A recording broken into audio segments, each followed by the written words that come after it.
ಚಿಕ್ಕೋಡಿ ಲೋಕಸಭಾ ಕ್ಷೇತ್ರದಲ್ಲಿ ಕಾಂಗ್ರೆಸ್ ಅಬ್ಬರದ ಪ್ರಚಾರವನ್ನ ಕೈಗೊಳ್ತಾ ಇದೆ. ಪುತ್ರಿ ಪ್ರಿಯಾಂಕಾ ಜಾರಕಿಹೊಳಿಯನ್ನ ಗೆಲ್ಲಿಸೋದಕ್ಕೆ ಸತೀಶ್ ಜಾರಕಿಹೊಳಿ ಪಣ ತೊಟ್ಟಿದ್ದಾರೆ. ಇನ್ನದೇ ರೀತಿಯಾಗಿ ಕಾಲಿಗೆ ಚಕ್ರ ಕಟ್ಕೊಂಡು ಲೋಕಸಭಾ ಕ್ಷೇತ್ರದಾದ್ಯಂತ ಸತೀಶ್ ಜಾರಕಿಹೊಳಿ ಇದೀಗ ಮತಯಾಚನೆ ಮಾಡ್ತಾ ಇದ್ದಾರೆ. ಕಾಂಗ್ರೆಸ್ ಅಭ್ಯರ್ಥಿ ಪ್ರಿಯಾಂಕಾ ಜಾರಕಿಹೊಳಿಯನ್ನ ಗೆಲ್ಲಿಸೋದಕ್ಕೆ ಅಂತ ರಣತಂತ್ರ ರೂಪಿಸ್ತಾ ಇದ್ದಾರೆ. ಇನ್ನು ಬೆಳಗಾವಿಯಲ್ಲಿ TV5 ಕನ್ನಡಕ್ಕೆ ಈ ವಿಷಯಕ್ಕೆ ಸಂಬಂಧಪಟ್ಟಂತೆ ಉಸ್ತುವಾರಿ ಸಚಿವ ಸತೀಶ್ ಜಾರಕಿಹೊಳಿ ಹೇಳಿಕೆ ಕೊಟ್ಟಿದ್ದಾರೆ. ನಮ್ಮ ಸರ್ಕಾರ ಮತ್ತು ನಾನು 20 ವರ್ಷ ಮಾಡಿದ ಕೆಲಸಗಳು ಕೈ ಹಿಡಿಯುತ್ತೆ. ಇನ್ನು ನಿರಂತರವಾಗಿ ಜನಸಂಪರ್ಕ ಇಟ್ಕೊಂಡಿರೋದೇ ನಮಗೆ ಅನುಕೂಲವಾಗುತ್ತೆ. ಚಿಕ್ಕೋಡಿ ಲೋಕಸಭೆಯಲ್ಲಿ 4 ಲಕ್ಷ ಯುವ ಮತದಾರರು ಇದ್ದಾರೆ. ಅರ್ಧದಷ್ಟು ಮತಗಳನ್ನ ಪ್ರಿಯಾಂಕಾ ಅವರು ಸೆಳೀತಾರೆ. ಪ್ರಿಯಾಂಕಾ ಜಾರಕಿಹೊಳಿಯವರು ಅರ್ಧದಷ್ಟು ಮತಗಳನ್ನ ಸೆಳೀತಾರೆ. ಇನ್ನು ನಾವು ಕಳೆದ ಚುನಾವಣೆಯಲ್ಲಿ 5 ಗ್ಯಾರಂಟಿಗಳನ್ನು ಕೊಟ್ಟಿದ್ವಿ. ಆ 5 ಗ್ಯಾರಂಟಿಗಳು ನಮ್ಮ ಕೈ ಹಿಡಿದಿವೆ. ಇವಾಗ ಕಾಂಗ್ರೆಸ್ನಿಂದ 25 ಗ್ಯಾರಂಟಿಗಳನ್ನು ಘೋಷಣೆ ಮಾಡಿದ್ದಾರೆ. ಇದು ಕೂಡ ನಮ್ಮ ಗೆಲುವಿಗೆ ಅನುಕೂಲವಾಗುತ್ತೆ ಅಂತ ಸತೀಶ್ ಜಾರಕಿಹೊಳಿ ಮಾತನಾಡಿದ್ದಾರೆ.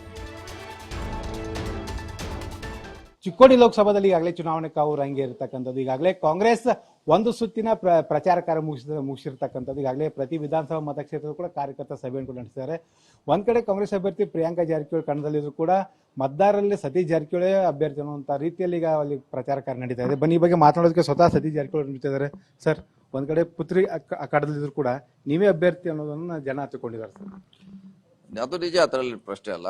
ನನ್ನಿಂದ ಪಕ್ಷ ಇದೆ, ಪಕ್ಷ ಕೂಡ ಪಕ್ಷ ಆದ್ಮೇಲೆ ನಾನು ಆದ್ಮ್ಯಾಗ ಅಭ್ಯರ್ಥಿ ಯಾಕೆ ಹೊಸದಾಗಿದ್ದಾರೆ ಅವರು. ಸೊ ಅವ್ರನ್ನ ಗುರುಸುವಾಗೆ ಫಾದರು ಪಕ್ಷದಿಂದ ಗುರುಸ್ತಾರೆ. ಸೊ ಅವ್ರಿಗೂ ಮಾಡಿದ್ದಾರೆ. ಸುಮಾರು ನಾವು 3-4 ವರ್ಷದಿಂದ ಅವರು ಸೋಷಿಯಲ್ ಫೀಲ್ಡ್ ಕೆಲಸ ಮಾಡಿದ್ದಾರೆ. ಸೊ ಅವ್ರನ್ನೂ ಗುರುಸ್ತಾರೆ ಜನ. ಸೊ ಒಟ್ಟಾರೆ 3 ಕಡೆಯಿಂದ ನಮಗೆ ಅನುಕೂಲ ಆಗ್ತಾ ಇದೆ. ಸರ್, 8 ವಿಧಾನಸಭಾ ಮತಕ್ಷೇತ್ರ 7 ವಿಧಾನಸಭಾ ಮತಕ್ಷೇತ್ರ ಕಾರ್ಯಕರ್ತ ಸಭೆ ಮಾಡಿದ್ರು ಸರ್. ಯಾವ ರೀತಿ ಪ್ರತಿಕ್ರಿಯೆ ಸರ್? ಒಗ್ಗಟ್ಟು ಯಾವ ರೀತಿ ಕಂಡು ಬಂತು? ಚೆನ್ನಾಗಿದೆ. ನಮ್ದು ಡೇ 1 ಇಂದ ಇಲ್ಲಿವರೆಗೆ ಚೆನ್ನಾಗಿದೆ. ಮುಂದೂ ಕೂಡ ಇರ್ತಕ್ಕಂಥ ಆಶೆಯನ್ನ ಹೊಂದಿದ್ದೀವ್ರೆ.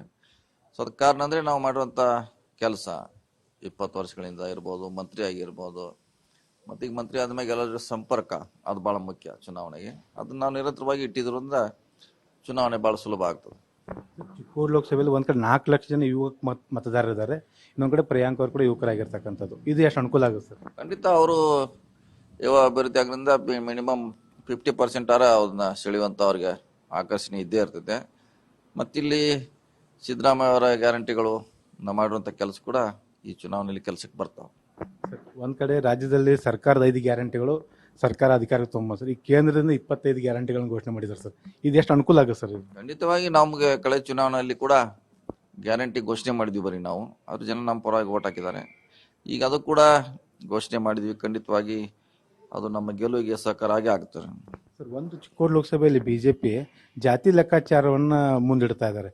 ಸೊ ಅದು ಎಷ್ಟು ಮಟ್ಟಿಗೆ ವರ್ಕೌಟ್ ಆಗುತ್ತೆ ಅಂತೀರಾ ಸರ್? ಆ ರೀತಿ ವೈಯಕ್ತಿಕ ವರ್ಚಸ್ಸು ಇಂಪಾರ್ಟೆಂಟ್ ಆಗೋಲ್ಲ. ನಾವು ಎಲ್ಲ SC ST ನಮ್ಗೆ ಹಾಕ್ತಾರ ಅಂತ ಹೇಳಿಕ್ ಆಗೋಲ್ಲ. OBC ಅವರು ಇಲ್ಲಿ ಅವರು ಬಿಜೆಪಿಗೆ ಹಾಕ್ತಾರೆ. ಅಲ್ಲಿರೋ ಅಪ್ಪರ್ ಕಾಸ್ಟ್ ಬಿಜೆಪಿಯಲ್ಲಿ ಇರೋ ಕೂಡ ನಮಗೆ ಹಾಕ್ತಾರೆ. ಸೊ 100ಕ್ಕೆ 100 ಯಾರು ಜಾತಿಯವರು ಕೂಡ ಯಾವುದೇ ಪಕ್ಷಕ್ಕೆ ಹಾಕೋಲ್ಲ. ಅದು ಲೆಕ್ಕಾಚಾರ ಬಹಳ ತಪ್ಪು. ಎಲ್ಲ ಕಡೆ ಅವರ ಸಿದ್ಧಾಂತ ಮೇಲೆ ಹಾಕ್ತಾರ, ಅವ್ರ ಅಭಿಮಾನ ಮ್ಯಾಗ ಹಾಕ್ತಾರ, ಪಕ್ಷದ ಮ್ಯಾಗ ಹಾಕ್ತಾರೆ. ಪ್ರಿಯಾಂಕಾ ಜಾರಕಿಹೊಳಿ ಎಷ್ಟು ಮತಗಳಿಂದ ಗೆಲ್ತಾರೆ ಸರ್? ಆ ವಿಶ್ವಾಸ ಗೆಲ್ತಾರ ಅಷ್ಟೇ ಹೇಳ್ಬೋದು. ಇನ್ನೂ ಟೈಮ್ ಭಾಳ ಇದೆ. ಇನ್ನೂ 2ನೇ ರೌಂಡ್ ಸುತ್ತ ಹಾಕ್ಬೇಕು ನಾವು. ಆದ್ಮೇಲೆ ಹೇಳಲಿಕ್ಕೆ ಸಾಧ್ಯ ಆಗ್ತದೆ. ಸೊ ಇವಿಷ್ಟು ಸತೀಶ್ ಜಾರಕಿಹೊಳಿ ಹೇಳುವಂತ. ಮತ್ತು ಕ್ಯಾಮರಾಮನ್ ರವಿ ಜೊತೆ ಶ್ರೀಧರ್ ಕೊಟ್ಟಾಗ TV5 ಬೆಳಗಾವಿ.